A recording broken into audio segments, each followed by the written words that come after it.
بسم الله الرحمن الرحيم. نحمده ونصلي على رسوله الكريم. أما بعد، فقد قال الله تبارك وتعالى في القرآن المجيد: أعوذ بالله من الشيطان الرجيم. بسم الله الرحمن الرحيم. ذلك الكتاب لا ريب فيه هدى للمتقين. وقال النبي صلى الله عليه وسلم: خيركم من تعلم القرآن وعلمه. الہی رونق اسلام کے سامان پیدا کر، الہی رونق اسلام کے سامان پیدا کر، دلوں میں مومنوں کے الفت قرآن پیدا کر۔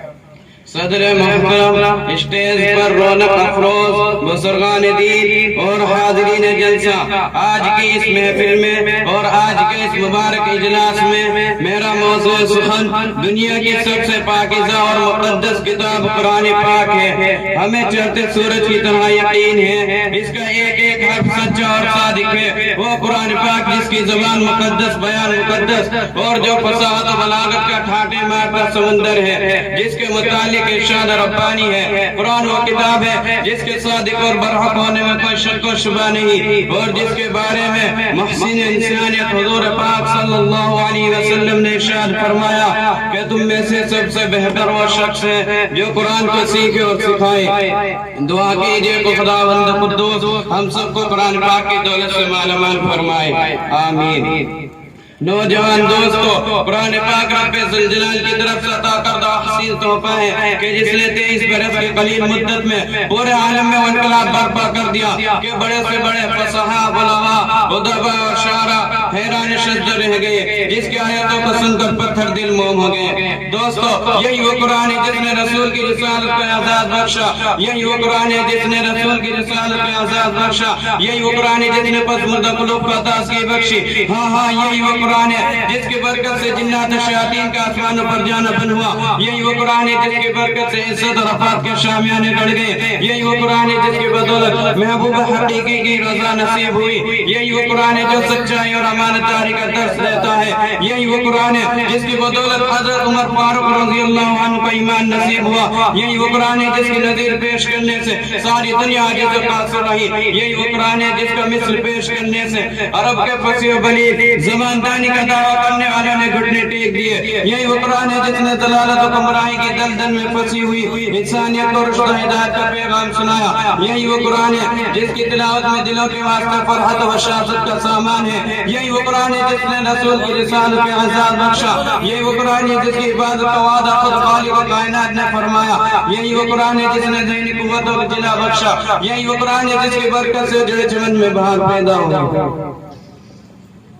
محترم حضرات، آج کے اس نازک دور میں حفظ کلام پاک کو فضول سمجھا جاتا ہے، اس کے الفاظ رکھنے کو حماقت بتلایا جاتا ہے، کہا جاتا ہے اس کا رکھنا اور بے سمجھے پڑھنا بے سود ہے۔ افسوس اور افسوس، اس قرآن پاک کے بارے میں ہمارا یہ خیال ہے کہ جس کے بارے میں شہنشاہ بطحا جناب محمد رسول اللہ صلی اللہ علیہ وسلم نے ارشاد فرمایا: اقرأ وارتقي ورتل كما كنت ترتل في الدنيا فإن منزلك عندها آیت تقرؤها۔ قیامت کے دن حافظ قرآن سے کہا جائے گا کہ قرآن پڑھتا جا اور جنت کے درجوں پر چڑھتا جا اور ٹھہر ٹھہر کر پڑھ، جیسا کہ تو دنیا میں ٹھہر ٹھہر کر پڑھا کرتا تھا، بس تیرا مقام اور ٹھکانہ وہیں ہے جہاں آخری آیت پر پہنچے۔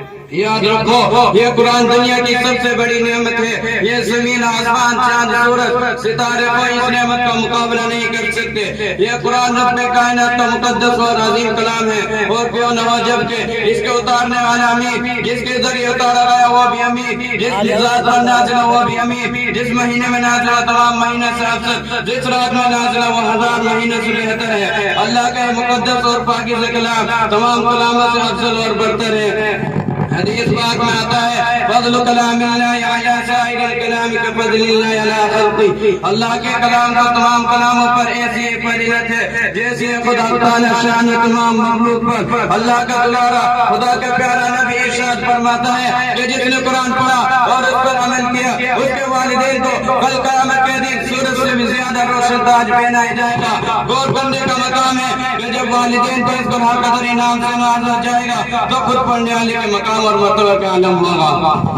حضرات قیامت کا میدان ہوگا اور ایسے 10 آدمی جن کے لیے جہنم واجب ہو چکی ہوگی. حافظ قرآن اپنے رب کی بارگاہ میں سفارش کرے گا, پروردگار عالم اس کی سفارش قبول کرے گا اور ان کو اس حافظ قرآن کی برکت سے نجات عطا ہوگی. مسلمانوں, قرآن کریم عظیم برکت اور سعادت ہے جو روح خداوندی ہے, معدن حیات, سرچشمے زندگی ہے. وہ عرب قوم جو پشتہ پشتہ مردہ چلی آ رہی تھی, دنیا جس کو ذلیل اور حقیر جانتی تھی, کوئی ان کو اٹھ کی مینوں میں کھیلنے والا سمجھتا, کوئی ان کو جوہل عرب کا خطاب دیتا, کوئی ان کو جاہل مکہ کہتا. لیکن جب قرآن آیا تھا جس کا نام جوہل عرب تھا, صحابہ کرام ہو گیا جن کو نفرت سے یاد کیا جاتا تھا, ان کو رضی اللہ رضوان کا احساس ملا. جس زمانے کا نام جاہلیت تھا اس کا نام خیر القرون ہو گیا. وہ مردہ کو جو کروٹ نہیں لے سکتی تھی طاقت و قوت سے ایسی لیس ہو گئی کہ جس نے کیسر و کسرا کا غرور خاک میں ملا دیا, بڑی بڑی سلطنتوں اور حکومتوں کا تختہ الٹ دیا. محترم دوستو, قرآن آئے تو زمان و مکان میں زندگی آئی, قرآن آئے تو عدل و مساوات کا پیغام آیا, قرآن آئے تو مذہب اسلام پھیلا, قرآن آئے تو مردہ قوم زندہ ہوئی, قرآن آئے تو کیسر و کسرا کا گروہ خاک میں ملا, قرآن آئے تو باطل کے لہراتے جھنڈے ٹوٹ پڑے, قرآن آئے تو کفر و شرک دم توڑ گیا, قرآن آئے تو ساری کائنات کو نور ملا, قرآن آئے تو توحید ملی, ایمان ملا, قرآن آئے تو فلسطہ کو بہار حسن عطا ہوا. ہاں مجھے کہنے دیجئے, قرآن آئے تو روشنی آئی, قرآن آئے تو اندامار و سلامتی آئی, قرآن آئے تو حکام ملے, شریعت ملی, قرآن آئے تو دم توڑ انسانیت کو حقوق ملے, قرآن آئے تو ضلالت و گمراہی کی دلدل میں پھنسی ہوئے انسانیت کو رشد و ہدایت کا پیغام ملا, قرآن آئے تو ضلالت و گمراہی کے وادیوں میں ٹکتے ہوئے انسانوں کو درد و غم ملا, قرآن آئے تو دوستو سب کچھ ملا.